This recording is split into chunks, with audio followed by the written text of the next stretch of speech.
बिस्मिल्लाहिर्रहमानिर्रहीम अस्सलाम वालेकुम। आज आपके साथ लोबिया और आलू की एक ऐसी चटपटी मज़ेदार सी चाट की रेसिपी शेयर कर रही हूँ जिसे आपने हो सकता है पहले कभी खाया हो या बनाया हो। ये जो चाट की रेसिपी है ये बचपन वाली चाट की चटपटी चाट की रेसिपी है और हो सकता है आपने इसको पहले अपने बचपन में खाया हो, क्योंकि स्कूल्स के बाहर ठेले लगे होते थे और या फिर इस तरह के टोकरे में लेकर बैठे होते थे लोग। तो इस तरह की चाट बहुत ज़्यादा फेमस, बहुत ज़्यादा मशहूर है और बहुत ज़्यादा चटपटी मज़ेदार चाट बनती है। आज वही रेसिपी आपके साथ सेम टू सेम शेयर कर रही हूँ। ज़रूर आपने इस वीडियो को देखना है और ये चाट बनानी है। आपको मज़ा आ जाएगा, आपके बच्चों को मज़ा आ जाएगा। तो इस तरह की चाट आप ज़रूर बनाएं, इंशाल्लाह आपको पसंद आएगी। रेसिपी अच्छी लगे लाइक ज़रूर कर दीजिएगा। तो चलें मज़ेदार सी चटपटी चाट बनाना शुरू करते हैं। आलू लोबिया की चटपटी मज़ेदार सी चाट बनाने के लिए हम यहाँ पर इसका एक बेहतरीन मसाला बनाकर तैयार कर लेंगे। यहाँ पर मेरे पास सूखी हुई लाल मिर्चें हैं, लंबाई वाली हैं, आप गोल वाली भी ले सकते हैं। 1 टीस्पून साबुत जीरा शामिल किया है और 2 टीस्पून भर के कुटा हुआ धनिया शामिल कर रही हूँ। मेरे पास साबुत धनिया नहीं था इसलिए मैं कुटा हुआ धनिया यूज़ कर रही हूँ। आपके पास अगर हो तो आप वो यूज़ कर लीजिएगा। 2 टेबल स्पून या फिर आप पिसा हुआ धनिया भी इसमें रोस्ट कर सकते हैं। अब हल्की आंच पर आपने इन तीनों चीज़ों को मिक्स करते हुए रोस्ट करना है, यहाँ तक कि ज़ीरे में से बहुत अच्छी सी खुशबू आना शुरू हो जाती है। बस तब तक आपने इसको पकाना है और उसके बाद आप इसको फ़ौरन से यहाँ से उतार लेंगे, क्योंकि तीनों चीज़ें जलनी नहीं चाहिए। अगर ये जल जाएंगी तो मसाले का जायका भी ख़राब हो जाएगा।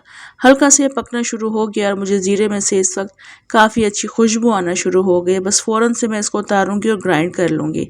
अब यहाँ पर हमें आलू चाहिए, उबले हुए आलू, और ये मैंने 1 किलो आलू लेकर छोटे पीसेस में बॉईल करके इसको यहाँ पर शामिल कर दिया है एक बाउल में।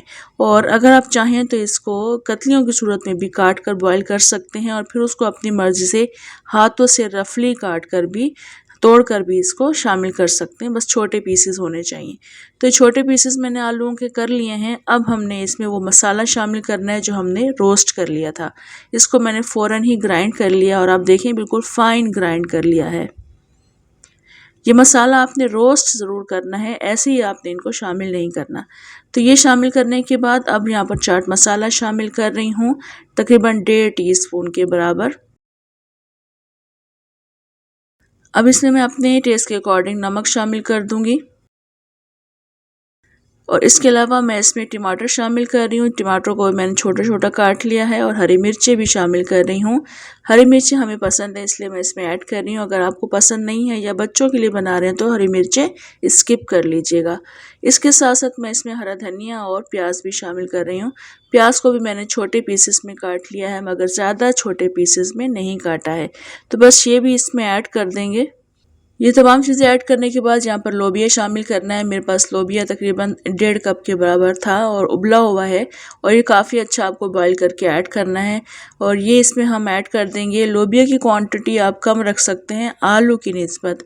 साथ साथ अभी हमने यहाँ पर इमली का पल्प भी शामिल करना है और ये तकरीबन ½ कप के बराबर है या 1 कप के बराबर आप ले लीजिएगा, जितना आप खाना पसंद करते हैं। अगर ये नहीं है तो आप इसमें टाटरी भी शामिल कर सकते हैं। तो बस अब हमने इन तमाम चीज़ों को अच्छे तरीके से मिक्स करना है। ये एक बहुत बेहतरीन, बहुत मज़ेदार चाट बनकर तैयार होती है। स्टार्ट में जो हमने इसके लिए मसाले को भूना है, यानी ज़ीरा, धनिया और लाल मिर्चें, वो मसाला आपने भूनना ज़रूर है। आपने इस मसाले का जो अपना टेस्ट होता है, यकीन करें बेहतरीन मज़ेदार सा मसाला बनता है और इस चाट का जायका भी आपको पता चल जाएगा वो मसाला ऐड करने के बाद कि किस कदर डिफरेंस है। ऐसे ही आप मसाला अगर शामिल करेंगे तो वो एक आम सी चाट बन जाएगी। अगर आपने अपनी मज़ेदार सी ख़ास बनानी है चाट को, मसाले को ज़रूर भूनिएगा। तो यहाँ पर देखिए बेहतरीन हमारी चाट बिल्कुल रेडी हो चुकी है। बहुत अच्छे तरीके से मैंने इसको मिक्स कर लिया है। इसके बाद अब हम इसको प्लेट करेंगे।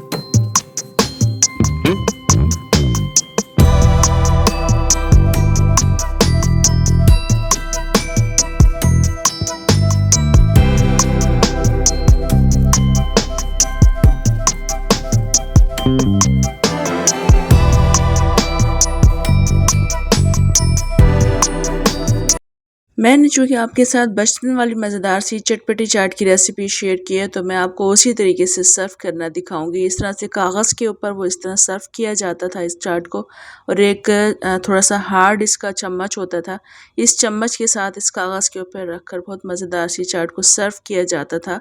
तो वही यादें, वही चीज़ें मैंने आपके साथ शेयर की हैं। ये बहुत मज़ेदार चाट बनती है। आप इस चाट को इस वक्त बना सकते हैं और मज़ेदार सी चाट को एंजॉय कर सकते हैं। ज़रूर बनाइएगा। कमेंट, लाइक, शेयर भी आपने ज़रूर करना है। इजाज़त दें मुझे, इंशाल्लाह दोबारा आऊँगी एक और बहुत मज़ेदार रेसिपी के साथ। अल्लाह हाफ़िज़।